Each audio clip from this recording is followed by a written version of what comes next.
Hey YouTube, how you guys doing tonight? Kevin here coming at you with another video. So what you're looking at is a Kawasaki KE100 engine, one of my favorite engines, and we're going to be getting into it. But before we do, please take a moment, hit that subscribe button and the bell icon so when I post a video, you guys get it. I'm going to get you guys in the stand and well, let's get crack-a-lackin'. We're going to do something different. I know what's going on with this engine because the customer had told me about this engine. This is not mine, by the way. This is actually a fellow subscriber's. And we're gonna take a look at this engine, and we're gonna look at its integrity, and some of the things to look for and look at, and what you should be looking at your house. What we're gonna do is we have to install. One of the things he sent was a clutch.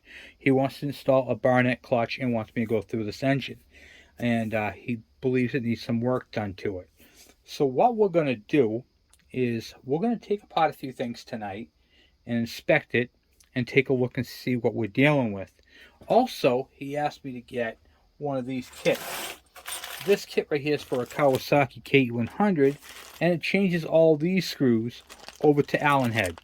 You can see the Allen heads in there. And this is all the bags are marked, and there's a whole instruction thing in there. So when I'm doing this motor, we're going to go ahead and replace all these. But we're not doing that tonight. Tonight we're going to take a look at the fundamentals of this motor. We're going to pop off the side covers and take a look and see what we have. What we are going to do with this engine is we're going to evaluate it and take a look and see if we can start it. We're not going to start it tonight, but we're going to take a look and see what's needed to start, because this is exactly how I got the engine, and it looks complete. Looking through here, I can tell the carburetor is not there, but for the most part it is complete. So with that said, let's take a look and see what we got. Alright, so I got this cool nifty tray. Someone was actually throwing out down the street, and I saw it in the trash. I said, I'm going to stop and grab that because I can use that when I'm working on stuff. So if I spill any oil or anything leaks, I can put this down. So I'm like, I'll grab that. Don't be afraid to grab things in the trash. Recycle, reuse, you know? And I'll tell you, it's buggy out. Now I'm not going to worry about the screw because it's not going to go back into this bike. We probably will throw them in just for the sake of, what do you call it there? You know, to start the engine, but they're not going to stay with this bike. Okay. Cover. So one of the first things you do when you pull off a cover is you look to see how much dirt is inside here. Now, there are 3 places on these bikes you need to inspect for dirt. The cover, to see how dirty it is. Now, there is some dirt in here, but it doesn't look all that bad. Why am I looking for dirt in here? What's dirt telling me? Dirt is telling me that the bike was either ran without an air filter or was ran without this cover, and then dirt got up inside there. So I'm going to talk to you guys a little bit about this. So when this cover is on, the grommet's here, and the plug is up here, and the cable's going into it, okay? The air goes through the air filter box, which sits right here, and goes down through here. So the first place you look, you take the cover off the air box and you make sure it has an air filter. If it does, you inspect it and see if the air filter is any good or not. After you do that, you're going to look inside here. Okay? Right up inside here, and you can see if there's any dirt. This should be clean. There should be no dirt in here. If you have dirt like this has, okay, it might have had a bad air filter. Okay? That can result in dirt ingestion. Now remember I showed you guys some pistons, what the dirt ingestion looks like. Let me see if I can find one real quick. A piston that has suffered from dirt ingestion has scoring all the way around it. Most of the time it's on the intake side. So if you look at this notch right here, that's for the exhaust port. So this would be in the engine like this, and you can see it on the intake side right here. Okay, so basically what's happening is the dirt comes through here, goes through the mouth of the carburetor into the engine. It destroys the crank bearings. It gets caught up in the cylinder because don't forget, the crankshaft is taking everything that goes through here and pumps it up the transfer ports and through the intake. That's when it gets on the side of the intake side of the crank, the piston. Okay, and that's what basically sandblasts it all and destroys engines. See if I have a different one here. Here's another one. This right here had a lean condition on one side. As you can tell, it's a lean because the way the ring is cracked right there. Okay, and you had dirt ingestion on this side. And it was probably lean because it was probably sucking air because it didn't have the air filter box or the air filter in it. It was ran without that. So remember, a lot of damage can be done by not running these things properly. Okay, so the next place you're going to look is in through here and in through this valley right here. Can you see that? All right. This tube right here and all this area right here. You can see where it's for the most part it's clean, but you rub your finger. If you can feel grit, then it's dirty. And that right there is going to make for a very unhappy engine. Okay? Things you can do to clean that. You can remove the whole thing, take brake cleaner, flush it all out. Make sure you use a gasket. Make sure there's a gasket on there. I see a lot of people putting these back together with no gaskets. That's a big no-no because this is an air box. It has to be tight. You can't have, if you have an air filter up here and there's no gasket here, your air filter is useless because the dirt's going to get into here, not your air filter. And I see this all the time. I see people coming with me like, oh, I put a new air filter in, but they leave the plug that goes right here out. Oh, I didn't know I needed that. Yep, you do. Your fuel line goes through here and there's a grommet right there. If that grommet is cracked, dirt can get in there. Anywhere that there is a seal or a gasket or a place that dirt can get into, it will get in there. Trust me. Down bottom here is a little filter. It's a breather. Okay, what that filter down there does, okay, a lot of people don't know what that does. That allows that if there's any oil or fuel, it allows it to leak out. Okay, and seal it off so that it's pretty much airtight. Okay, that little filter down there needs to be solid as well. I actually block those off on my bikes. I take them out because I use it goes through the vent there, and that all works out well. So I make sure that that's plugged off and I got proper grommets in there. Okay, so, and the third place is this cover. If this cover's sitting on the ground and you're in a dirty, dusty area and people are walking by, hey, Jimmy, man, how's the bike coming? Oh, it's coming great, man. He walks by, oh, man, we're going to get on this thing, we're going to twist the back of the throttle and ride a wheelie like majestic valiant steeds. No, wait, hold on, hold on. Now you just walked by and your buddy and you guys are talking shit about the bike and blah, blah, blah, and dirt is just piling up inside here. Okay? And you go, oh, man, it's send it. Okay? No, well, hold on. Clean it. Don't be that guy. Clean it. Because this right here is your whole air filter assembly, your whole air box. From the air filter box, the air filter, this whole area here, through here, this whole piece, and this. And the all the seals, there are 3. This one's missing one right here. Okay, so there should be a grommet here for the oil line. It should have a grommet here and here and a gasket here to seal that whole thing off, and it should have a proper air filter. If it doesn't have those things, this thing and that filter down bottom there, or a plug in some cases, if it doesn't have those things, you're going to be welcoming dirt, and dirt is going to cause your engine to say, bye-bye, I'm going to fail you. Okay? And that's inevitable. That's going to happen. That is not a maybe it will happen. It will happen. I promise you.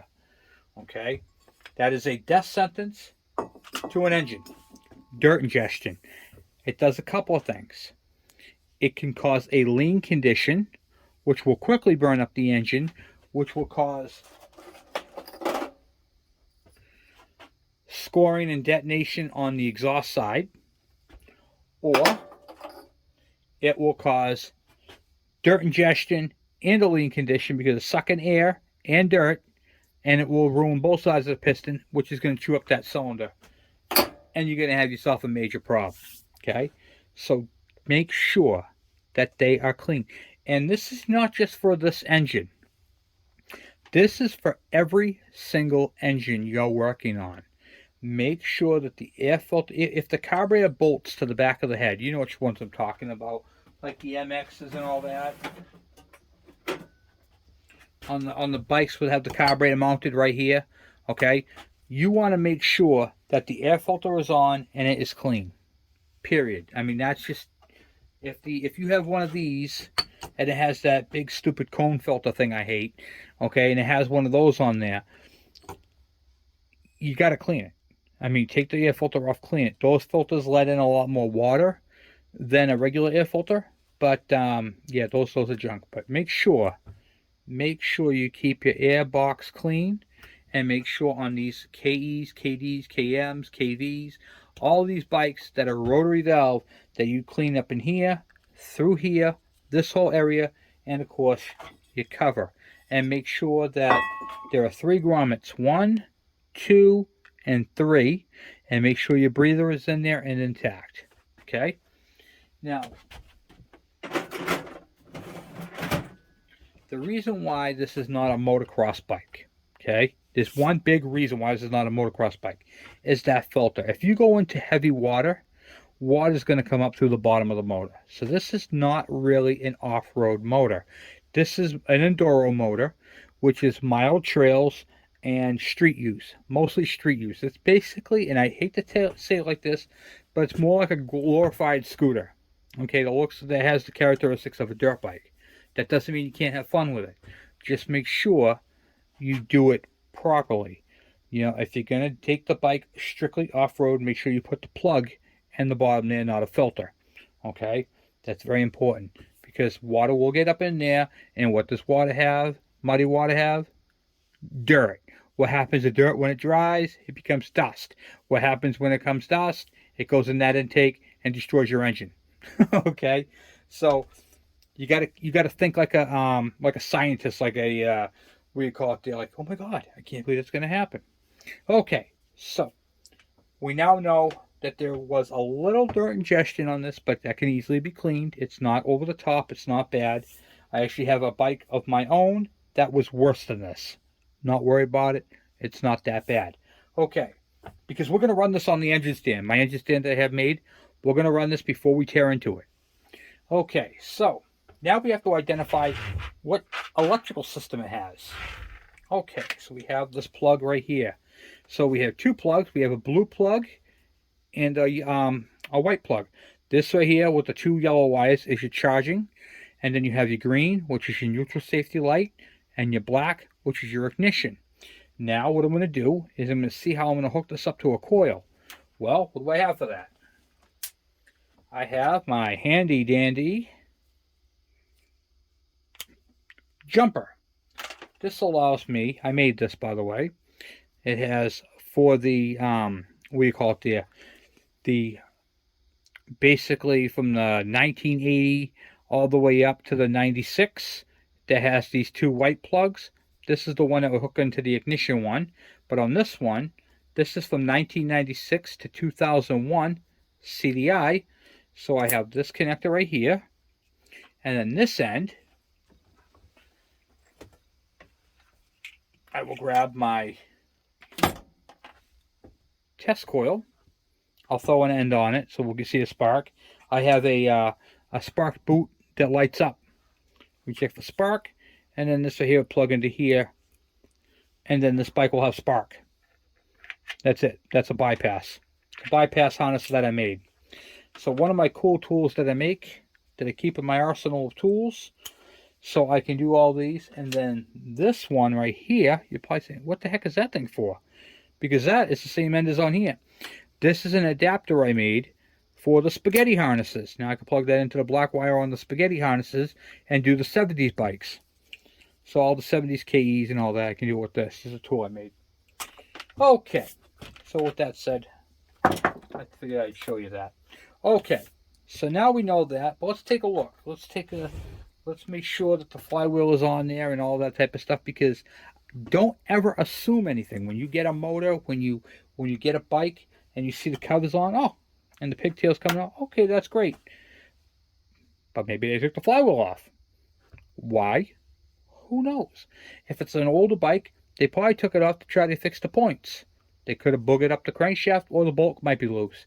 They most likely, the reason why they got rid of the bike, there are two reasons why people get rid of bikes. One, they can't figure out the ignition. Two, the carburetor and fuel system is so crudted up that they don't think they can ever fix that.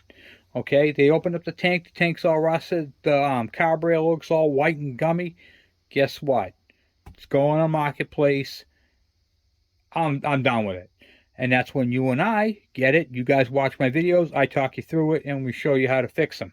That's what we do here, right? All right, so let's get this cover ripped off, and we'll take a look and see what we're looking at. I kind of feel like the guy from the Farmers commercial. Been there, seen that, covered it. You know, I have. I've been doing this for, a long time. Okay, that screw was already loose. But that's probably because he took the motor off to get the chain off. But, like always, we never assume. I don't like assumptions.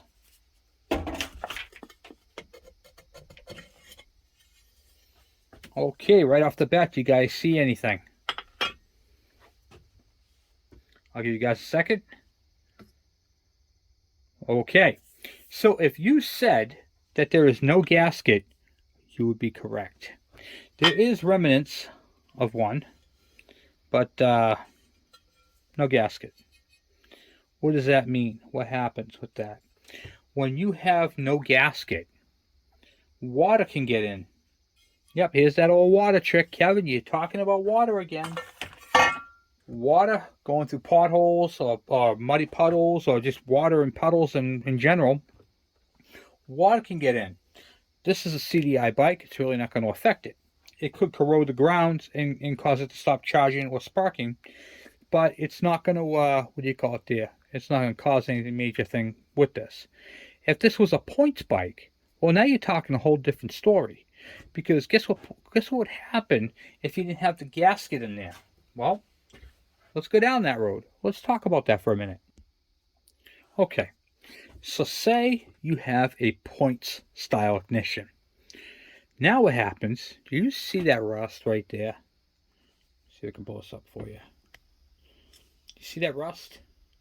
Yeah. That's because these points were ran without a gasket. Now, what that did is these points, when you go to open them, sometimes they come back slow. They don't just close. They do now because I had lubricated it when we did that last video. But what happened with these originally is with that rust, it made a ground trail. So first off, it was shorted out, not here, but here. Okay, and then instead of it closing, snapping free, which it now does, okay, they came back really slow. So the cam had already opened up the points. It was already onto the flat part of the cam, and the thing was still coming down closed. What does that do? It gives you intermittent spark, and it doesn't want to run, or it'll backfire. It will give you all kinds of problems. So if you have it backfiring out the carburetor, it could be your points. All right, so keep that in mind. It also corrodes all your connections. That's the other thing. These ignition systems have open connectors, like this type of pin. That'll all turn white and corroded, and then you'll have a bad connection here. The solder, it's not really going to do anything here, but right where the insulation is, it will start to corrode the wiring. It can get on your ground and corrode all your grounds. So there's a lot of things that can happen if you ride your bike with no gasket on the magneto side. I'm just going over all the scenarios with you guys because I want you guys to be informed as I am. Okay, so now we're going to go back to the wiring. Remember I told you that green wire right there was for your neutral safety light? Well, here's that sensor right here, and here's where it plugs into. Don't worry about it being loose. That's how they all are.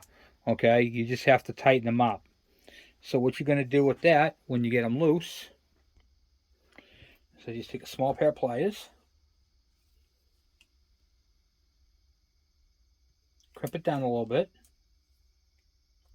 and then see if it pops on. And that's good. Okay, so we fixed that problem. All right, so now we looked at it. We can see that the bolt is on there and tight. Everything looks good in there. It's definitely CDI, which is good. So this would be the 4-magnet flywheel. Okay. So now we basically know what we're looking at. We're looking at a complete engine. Let's take a look at the spark plug.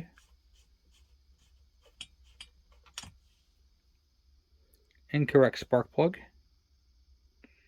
This should have a blue lettered one.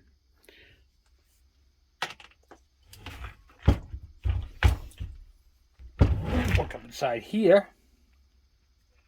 And in the exhaust port. So let me see if I can do it this way.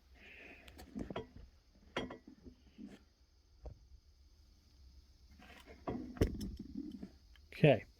So now you can see the exhaust port right there. I moved the whatchamacallit there, the spark plug out, so I can see inside here. Okay. And you can see the piston, you can see the 2 rings, and they feel like they're flat on the piston. So what I'm going to do is I'm going to take a flathead screwdriver. Where's the flathead? Let me take this one. And I'm just going to push on the ring. Okay. And I'm going to see if the rings move. You should feel them move in and out a little bit. Yeah. Okay. That's all I wanted to do. That right there is going to tell me that the ring is not seized.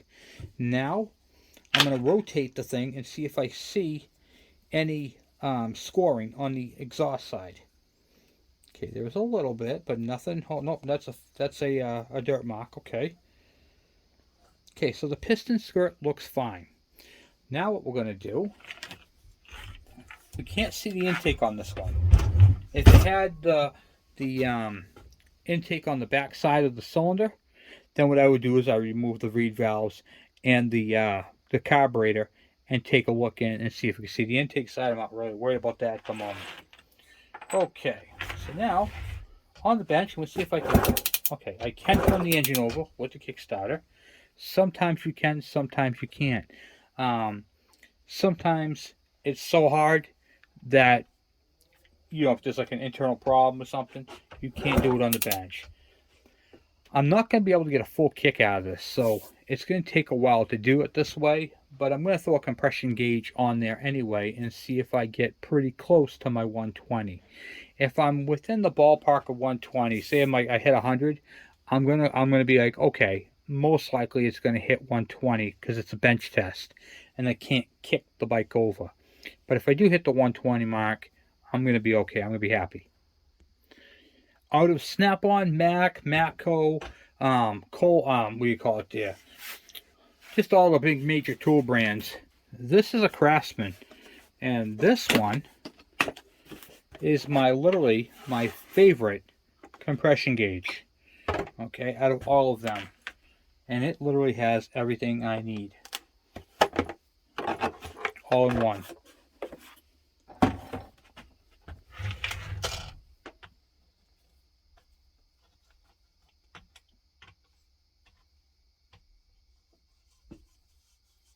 As long as you don't crossfit it, right?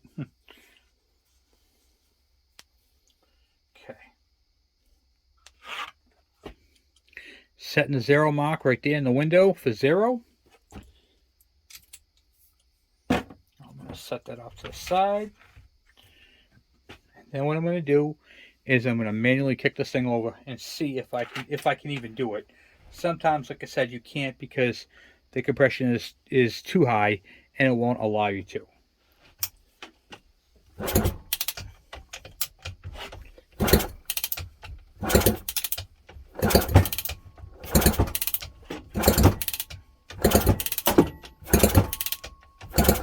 Okay, all right. So I got some turns out of it, and it's low. It's low. So I'm going to try one more thing. I'll be right back. Okay, I just stood on the top part there and kicked it over that way, and it's still very, very low. So we have to take a look and see what's up with that. We could do this a couple of other ways too. Let me just try one more thing here. Let's see if this will help at all. Okay, so I just spun the engine over with the drill, and well, just to verify it wasn't me, and it is under 50 pounds. So, alright, so something else is going on with this motor, which is okay with me. You wanna know why it's okay with me? Because we're gonna fix it. That's why it's okay with me. Alright, so we have a low compression engine. Now we gotta find out why. We can't possibly put this on the stand and start it like this because it wouldn't run, you know? Alright, so let's see. Let's take these 4 bolts off and take a look underneath this head. Oh, okay. Well, that could be my problem right there. I have 4 very loose head bolts. We're going to take this head off to make sure there's a gasket under it. I had no pressure taking those off. So let's see here. Let's take that head off completely. I bet you the compression will come up.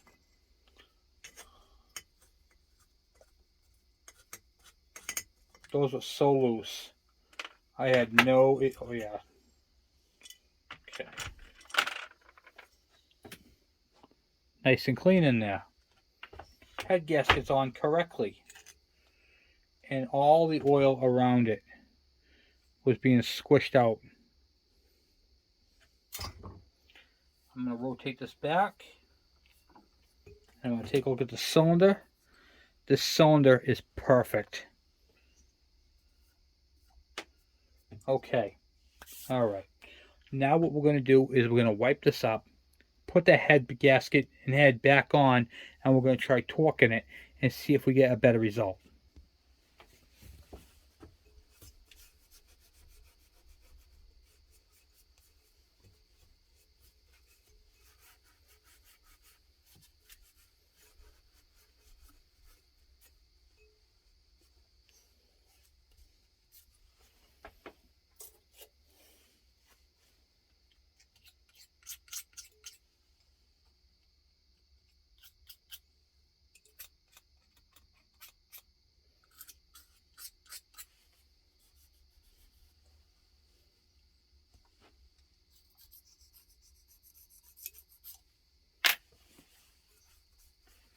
Okay.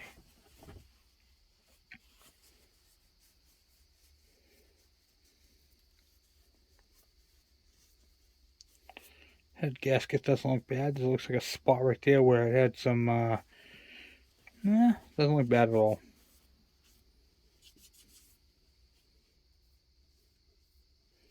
We'll reuse that.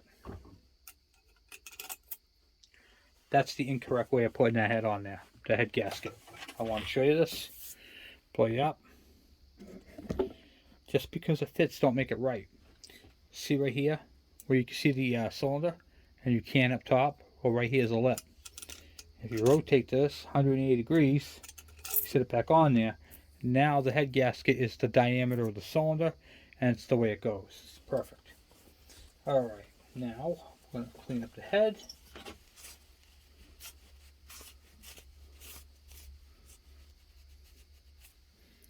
Head looks good. And then what we'll do is we'll take this head and throw it on the motor. And we will retorque the head bolts. Now the book on these call for 16 foot-pounds of torque. I go to 20. And I find that's to be the better of the torque. And the head can handle it. I've been doing it for a while and I've had better luck with it. I'll get on there.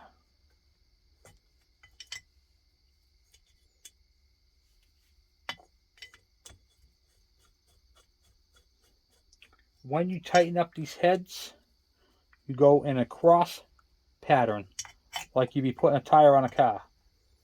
Crisscross applesauce.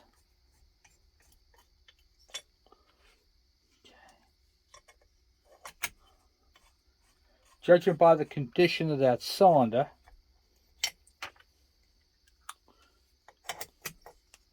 in the skirt of the on the piston, I think we're in for a treat.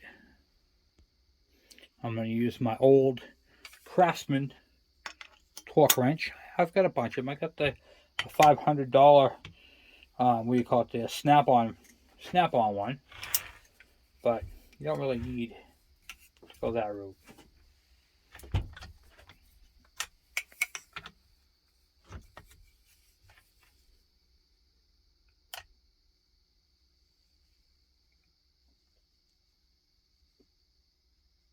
It's 20.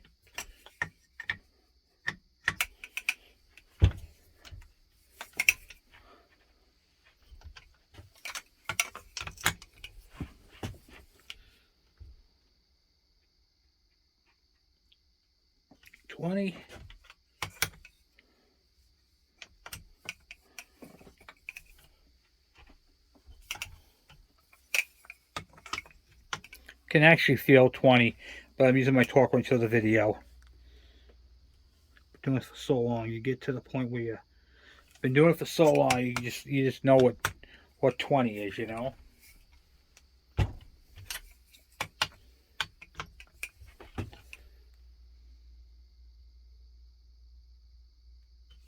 Okay.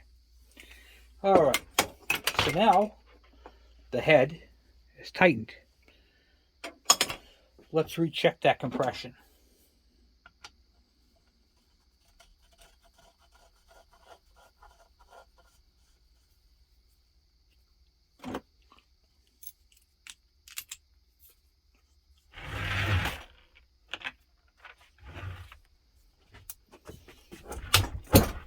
Oh shit, that's got some compression.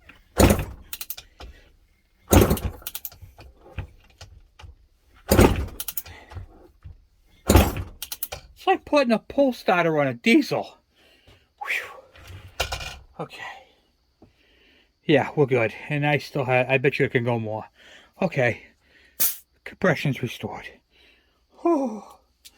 I'm just kidding. No, compression's good. All right, so now we've got good compression. So now we can go on the engine stand. We got to outfit with a carburetor. We got to put a carburetor on it. And it's got to have an 80 main jet. That's what these are running on them. Was an 80 main jet. I have a test carburetor that I use on these. We're going to put it together. We have to put an air box on it and all that type of stuff. So we'll do that at a, what do you call it there, when we get ready to do all that. I just want to check it and make sure everything is good. Okay, so we have compression. We have, you can take, we're going to take a look inside here. That was the next thing. What I'm looking at right now is the rotary valve to see if the rotary valve is chewed up. And this here will tell me if the engine's been ran with a without the oil pump. I can see a little bit of oil in here, but there's an air bubble. So we're going to have to prime that up before we get started. So what I'm going to do is I'm going to bump the engine over a little bit and rotate it.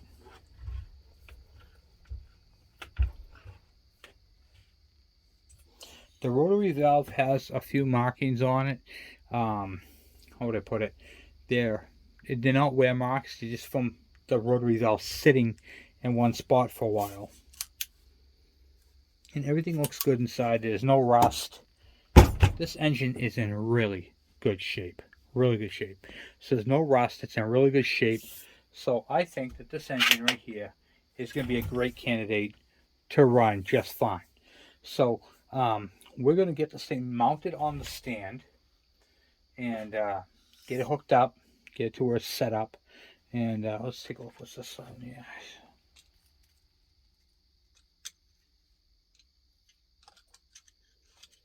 Okay, there is no filter in this thing.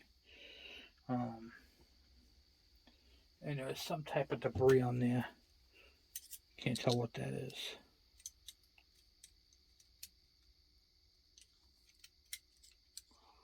Oh, looks like the remnants of a bee. Alright, well the filter's worn out of this thing. So we're going to take that off, and I'll show you guys how to plug that later on when we go do that, what I use for a plug. And yeah, so this thing is so far pretty tight. We're going to check the transmission fluid in it real quick and make sure it's got oil in it, because you don't want to run these things, the clutches don't like it when you're running without oil. So let's just take a peek here. Okay, the screw's a little stripped out. Let me grab a 10mm because you can use either way. Okay, just like this.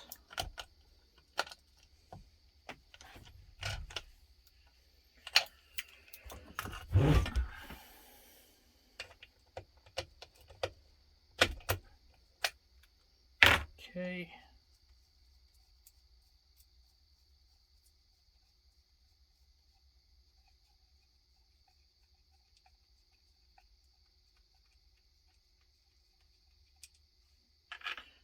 Put that down like this. I gotta see the oil level.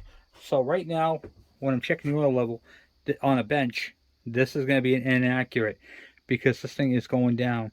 So right here where it says oil level, that has to be literally level because that's how it's sitting on the bike.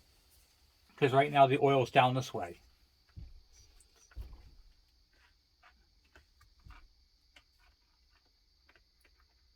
I got nothing. It might have been drained for shipping. Okay. All right. So we're going to have to put oil in that before we fire it. You literally, this is what I do when I'm checking out engines, and I check out a lot of engines. So you have to make sure you go over all your preliminary stuff before we mount it on the stand. This is gonna be a fun bike to run, fun mode to run. We'll be checking for sound. We have to do a clutch to it and change all the screws over. But this so far is a really nice motor. Okay. All right, so down here, right here where it says oil level, see if we can blow you up. Right there. Okay. Let me get you over here for a minute. Okay. All right, perfect. So right here, oil level. When you take this bolt out and this engine's sitting level, okay, oil should be coming out of there just a little bit. You want to see a little bit of a drop. That right there is how you check your oil because there's no dipstick on these. It unscrews, which is better than the Suzuki ones. The Suzuki ones just pop in. That's where you fill it. But how much do you know how to put in? How do you know when it's full? You keep eyeballing, looking in there? No. That doesn't make any sense. So what happens is you put your oil in here until it comes out that plug down bottom. Till it comes out the plug down bottom, and then you're full. That's how you can tell. So that plug is actually more accurate than a dipstick. Because a dipstick, you got to take it out and read it, then you got to put it back in, fill it up, put it back in. This right here, you just look, it drips down, you're full, you're done. That's it. All right, now let's take a look, because I can see there's an air bubble here. We're going to take a look and make sure that the oil pump is still on this engine. Now, I'm going to cheat a little bit. I can see it right through here, but we're going to pretend I can't see it. Okay? And the reason for that is because we always have to take a look. Even though I can see it, the cover's loose. The cover's loose because he had to take the cable off.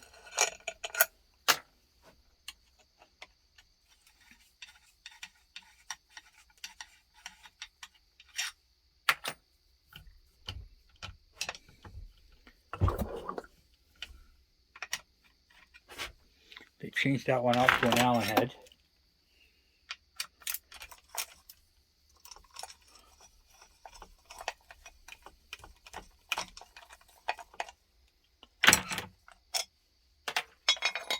Okay, oil pump is on there and the line is plugged. So this is pretty good. And you can see right here where they took it off, and that's what introduced the what do you call it, the air bubble. And of course it's missing the bolt for the cable, but that's okay. So we're going to go right through that. That's awesome how they did that. They did a good job. I'm happy with that.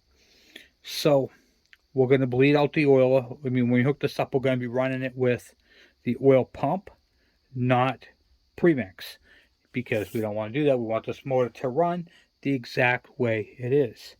Here's another fun fact for you guys. You see this plug up top here? That's not a plug.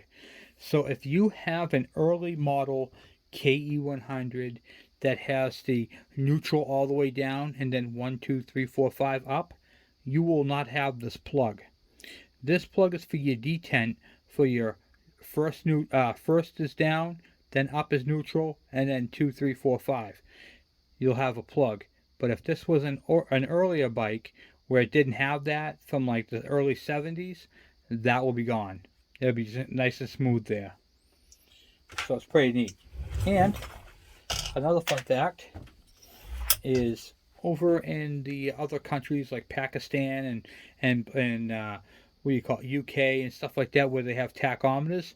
Right here, this plug is your tachometer drive. There's nothing in there. It's empty. It's missing the gears. But if you guys watch my KE100 video, you'll see I have my tachometer put in that, and then I have a cable comes out of there and it goes up to my tachometer. So that's where that goes. All right. So guys, this is our preliminary checks on the visuals inspection on this motor. Tomorrow night we're going to mount this onto the stand and we're going to get it hooked up. And then of course, I don't know if we'll have it running that night, but we still have to put the exhaust on it and all that type of stuff. So we are quite a ways away, not quite a ways away. We are really close to hearing this bad boy run. A matter of a carburetor, a few parts and pieces, and we'll have this up running on the test stand. So I'm looking very forward to that. Now, what we're going to do is when we have this thing on the test stand, we're going to be listening for noises like crankshaft bearings. We're going to be listening to noises like a pinging from piston slap. We're going to listen for the engine not calming down, like over revving for like air leaks, that sort of thing. So if it has like a lean condition, we're going to hear all that. We're going to see all that. We're going to check the temperature. We're going to let me show you guys what I use for that. I believe it's in this toolbox here. Yeah. My temperature. We'll be scanning the engine periodically for temperature and that sort of thing. And of course, before this goes back to the customer, we have to do what I call a pressure test, which is where we block off the engine, off the intake. This goes on here. I have a custom made exhaust plug, and then we pull a vacuum on it to see if the engine's any good. So a couple of things that we like to do to make sure that these engines are solid 100% when they go out. So they get a vacuum and a pressure test. They what do you call it there? We physically hear it run and check it all out, and then we do what he asked to do. This thing right here, guys, this engine is an original bike. It's built this motor from 96 to 2001, so she's not all that old. And yeah, it's going to perform quite nicely. And judging by the condition of the magneto, this bike has been loved and cared for quite happily. Also want to show you this too. So you see all this oil that's in the back here, right here? That happens, and sometimes if you have excessive, so if you have excessive oil coming out of here, do you see this little square hole right there? Right there? That is your vent. That's your transmission vent right there. So if that gets plugged up, it will blow oil out. This one right here doesn't look all that bad. So, yeah, we'll clean it and see if we can figure out where that's coming from. But typically it's just an output shaft seal. Not a big deal. Just try to find one, throw it on. So, but you can see how it's located in an even circumference around there. And that's because the chain was slinging it. That right there also could be chain oil grease, because it wouldn't look like that if it was motor oil. So it could be chain lube, which is kind of what it looks like because the collar in the back is nice and clean. So most likely that's chain lube. Sprocket looks like it's been replaced and is, see how it's loose? And the pin is off. So we'll take a look. We'll adjust all that later. Anyway, guys, I want to say thank you for watching.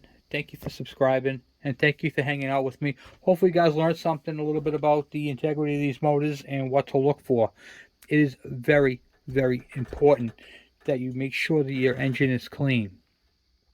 And when you do something like that, we are literally going to run this on the engine stand. We'll fill it up with oil. We'll hook it up, and we're going to do all that. We're going to do all that on this, and I'm going to show you guys some cool stuff about these. And you know, this engine right here may not be the KX version, but these are literally my favorite engines because they are simple and they're very basic, but they perform quite well for a 100cc motor. Um, when taken care of and maintained properly, you could see some serious mileage out of these bikes. And I mean, I get them. I see bikes with 3,000 to 4,000 miles on them, and the engine still runs perfectly fine because the person was an old school technician and ran them. And I have seen a KE100 19, I think it was 79, and no, I'm sorry, it was 76, 1976, same age as me, and it had 11,000 miles on it, and he only did one top end to it in its entire life. So, and it still ran perfectly fine. And that was also with the automatic oiler, not pre-mixed. So, I'm a creature of habit. So if they have a Mikuni pump, which they all are, then I'm gonna run it because I trust Mikuni, and I haven't had one fail. So I have had one fail. And what it did when it failed, it over oiled. It didn't under oil. So keep that in mind. And if you use the proper stuff, so these engines are not synthetic engines by any stretch of the mean. You can use synthetic mix, you know, pre-mix. That's not pre-mix, but oil mix for your oil injection. But they don't like what do you call it? This synthetic in the gearbox. The clutches don't like it. Even if you get the motorcycle synthetic, I don't care. They don't like it. Shit just goes south. You know, the clutches and the bushings go bad. There is a brass bushing right here, and synthetic oil does not agree with that. And that right there all belongs and wears out, and then it causes some, you know, it causes a crank the gear shaft to drop down a little bit, throws it out of whack, and then you have all kinds of issues. But for the most part, this bike motor is in excellent condition. He did a good job tying up his clutch. We're going to have to break that free. Oh, okay, it's already free. Good. So, not a big deal. And yeah, we're going to set this up in the stand and run this bad boy. And hear the type of noises she makes. Then after that, we're going to go ahead and install his brand new Barnett clutch. We're going to remove all the screws from the engine one at a time and install this beautiful kit right here for Kawasaki KE100s and go through this whole entire thing. So anyway, guys, once again, thank you for watching. Thank you for subscribing. Thank you for hanging out with me on these adventures. So I will talk to you guys later.